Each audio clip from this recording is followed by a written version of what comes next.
திபெத்துக்குள்ள நுழைந்து போய் சுவிசேஷத்தை அங்க நின்று சொல்லிட்டு இருக்கும் பொழுது அரசாங்கத்திலிருந்து வந்து இவரை கைது செய்து கூட்டிட்டு போறாங்க.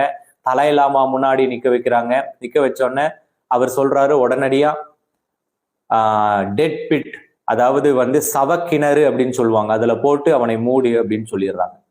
சவக்கிணறுனா மிகப்பெரிய ஆழமான கிணறு, கல்லுகள் நிறைந்த கிணறு, அதுல தண்ணி இருக்காது. என்ன பண்ணுவாங்கன்னா, ஒரு மனுஷன் அதுல தள்ளி விட்டு இரும்பு மூடி போட்டு மூடிடுவாங்க. அவ்வளவுதான், அவனுடைய மரணம் அதற்குள்ளேயே எலும்பு கூடாய் சாக வேண்டியதுதான். எலிகளும் பூச்சிகளும் இருக்கும், அவனுடைய சதையை தின்று கொன்று போடும். இப்படி இந்த தேவ ஊழியனை என்ன பண்ணிடுறாங்க, அந்த டெட்பிட்குள்ள போட்டு மூடி சாவியை பூட்டி தலைலாமா கிட்ட கொண்டு வந்து கொடுக்கணும். ஹையஸ்ட் தலைலாமா, தலைவர். இப்போ அவருக்கு கீழே இருக்கிற ஜூனியர் தலைலாமா இப்படி ஒரு கட்டளையை கொடுத்து உள்ள தள்ளிடுறாரு.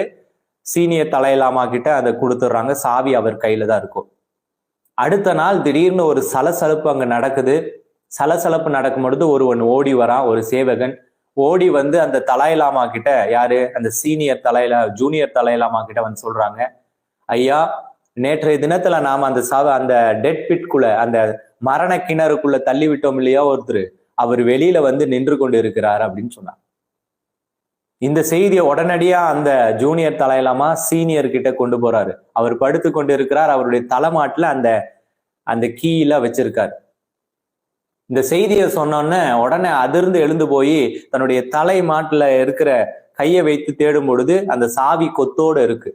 அவர் இங்க பார்த்து விட்டு, நீங்கள் என்ன பொய் சொல்றீங்களா, என்னை கோபப்படுத்துறீங்களா காலையிலேயே அப்படின்னு சொன்னார். அப்போ அவங்க சொன்னாங்க, இல்ல ஐயா, நாங்க கோபப்படுத்தல, உண்மையிலேயே நாங்கள் பூட்டி சாவியை உங்களிடத்துல கொண்டு வந்தோம். அந்த மனிதன் அவன் வெளியில நின்று கொண்டு இருக்கிறான் அப்படின்னு சொன்னார். உடனடியாக ஆச்சரியப்பட்டு உடனே ஓடி போறார். ஓடி போய் பார்க்கும் பொழுது ஏதோ தேவ ஊழியனை நேற்று இரவு அந்த டெட்பிட்டுக்குள்ள தள்ளி விட்டுருந்தாங்க, அவன் மேலே வந்து நின்று கொண்டு இருக்கிறதை பார்த்து அதிர்ந்து போனான். உடனடியாக இந்த டெட்பிட்டை போய் பார்க்கறாங்க. டெட்பிட்டை பார்த்தா பூட்டிய கதவுகள் பூட்டினது போலவே இருக்கிறது. பூட்டப்பட்டிருந்தது.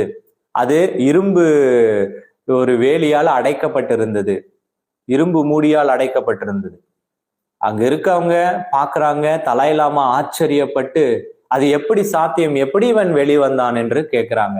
கேட்டுவிட்டு அந்த சேவகனை அழைத்து, யார் இவர், யார் இந்த மனிதன் அப்படின்னு முதல் முறை அந்த மனிதனை குறித்து தெரிந்து கொள்ள விரும்பினார் தலைலாமா.